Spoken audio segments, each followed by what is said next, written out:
piece of road.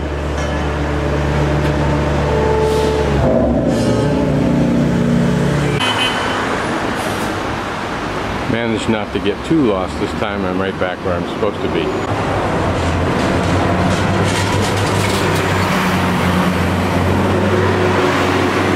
It is for sale.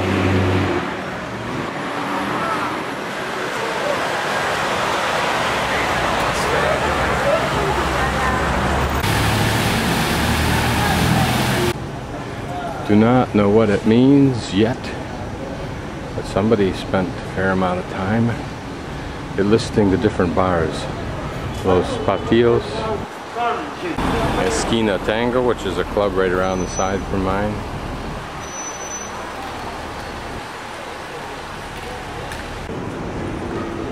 More street art.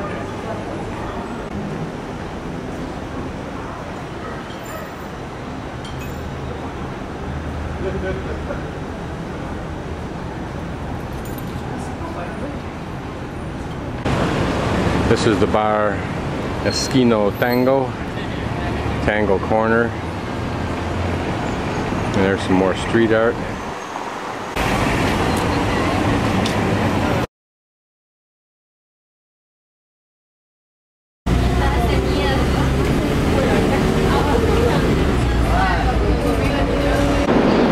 This is the train for Tigre.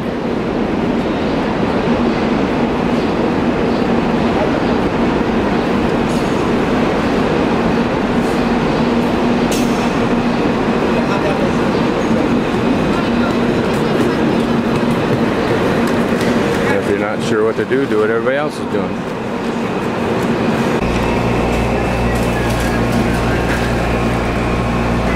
This is a Saturday, so people are probably going out with the family to Tigre, which is a pleasant park-like escape from the city of Buenos Aires. Just a couple of notes. I don't know what the fare is for this. I didn't bother to check. I just put my hand out filled with coins. She took 1 or 2 out of there, which means it's got to be worth less. The trip's less than 50 centavos, which is hundredths of a peso. So it's half of a third of a dollar at the most. A couple of notes. Last night I had a dream about Ellie, but I also had a dream that I was talking to an older Sylvester Stallone in a quiet, personal environment. He and I were just chatting. At first he had no comments, and he was kind of a little bit offish, as one might imagine, approached by millions every day or every year. But then we started talking, and he talked a little bit about how lucky he was in his career and some things like that, but it was a very personal conversation. On the train to El Tigre, we traveled through Retiro and Palermo, some very beautiful places, very nice homes, kind you'd expect to see maybe in the Keys in Florida. Nice landscaping. Other than the language, sometimes it's would be very hard for anyone to distinguish between here and many other places, at least where they're in tropical green areas. This area is beyond the nice area that we went in, but under considerable construction of high-rises. I think I was told there's something like 15 million people in Buenos Aires. And they fill the streets. You get some sense of it, but these apartment houses are the real evidence, I suspect. This is somewhat like I was talking about. Beautiful little neighborhoods, nicely kept, nicely landscaped.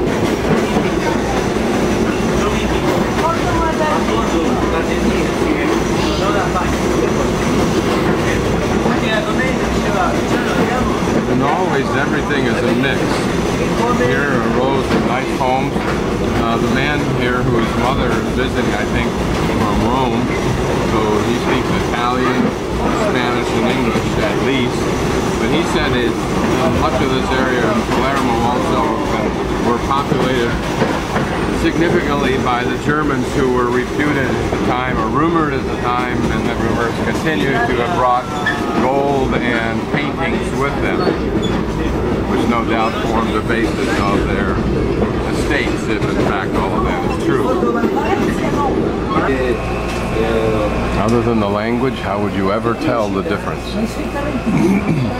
But look at the lovely trees that shade not only this railroad station, but also the neighborhood nearby. And apparently 5 blocks to my left is a river. And I'll try to take the tren a la Costa back. It's more expensive, perhaps a little slower, but it goes alongside the river.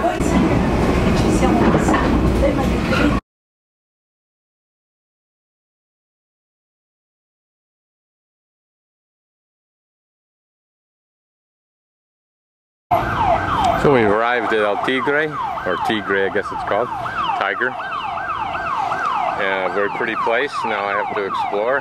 I spent time chatting with a man who is Argentinian, although I think his roots are Italian because his mother is visiting from Rome, and she will go to El Calafate and to Ushuaia. But very nice people. We had a nice chat. Now I have to find out what there is to do. Wouldn't you know it, there's your McDonald's, of course. This, if I'm not mistaken, is the Argentinian flag.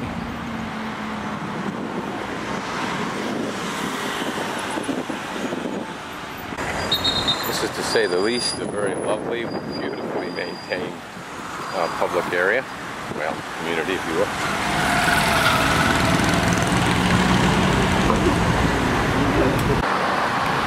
Reminds me of a more intimate Balboa Island.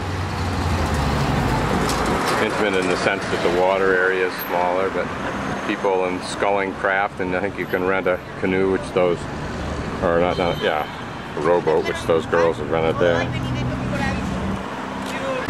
Sculling is something that I've never done. I wonder if I can still conjure up the ability to do it. It might have to be balanced. Oh, it's a beautifully manicured areas.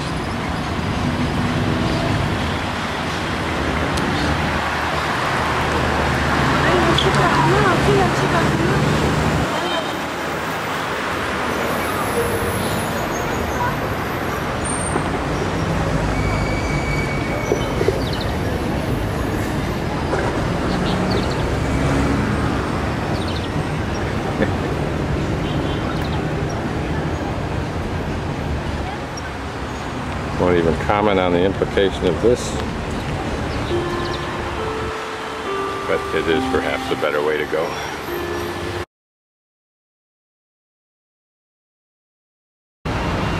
I'm always fascinated by older, elegant homes. It seems so latent what the stories behind it might have been. Why was it built? Who are the people who lived in there? What stories of their lives would have interested us? Where was the drama, the pain, the romance? What took place in this pool? Did people swim in it at all, or was it only for animals? And what was that? What might once have been a very elegant piece of garden furniture, if you will. Were there celebrations and marriages and funerals here? What grand sights did those stairs witness? Imagine when the owners picked out this design, which we'll focus on in a moment. And the architect whose life was made that much more financially better, or reputation-wise better, because of this project.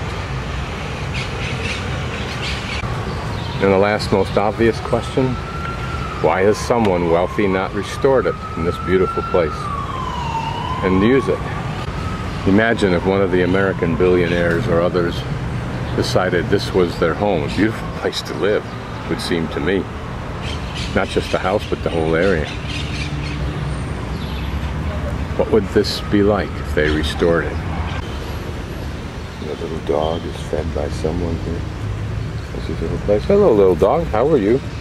How are you? Beautiful row of houses along this sidewalk of giant old trees.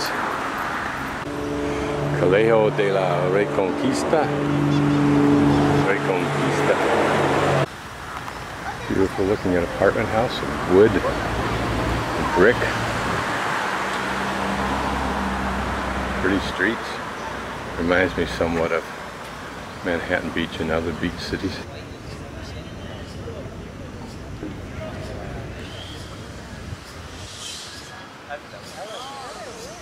Looks like a lot of work with one of those boats.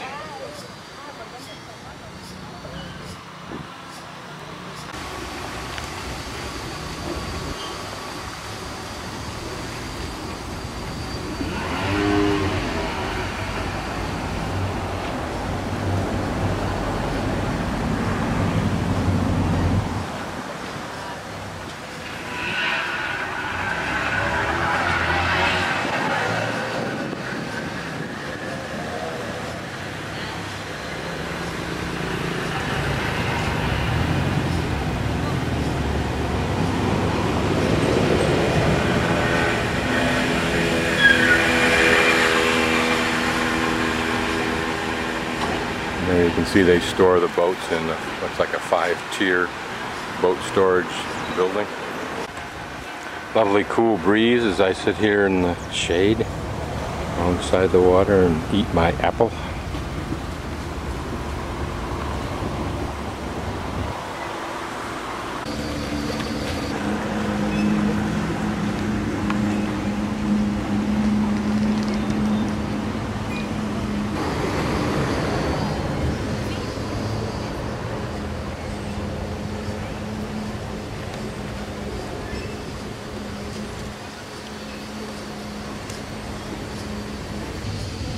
In France, in the Loire Valley, you would see things that looked similar to this, and they would have been built for one person, a king, the queen, the prince,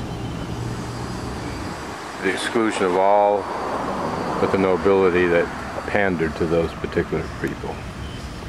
And the atrocity of that still staggers me now, I suppose, particularly as an American. If I could ever justify living in a city anymore, these are beautiful little homes, a beautiful little place to live. But what's the point? What do you do?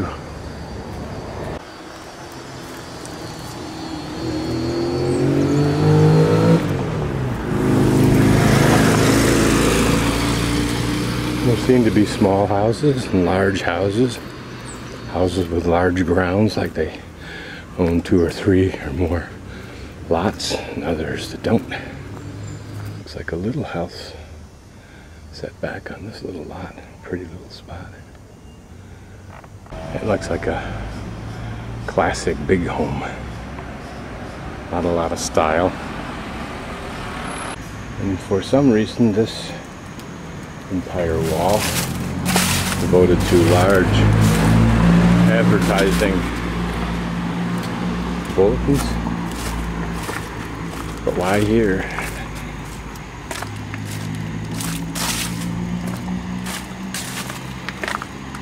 Perhaps the answer is why not anywhere.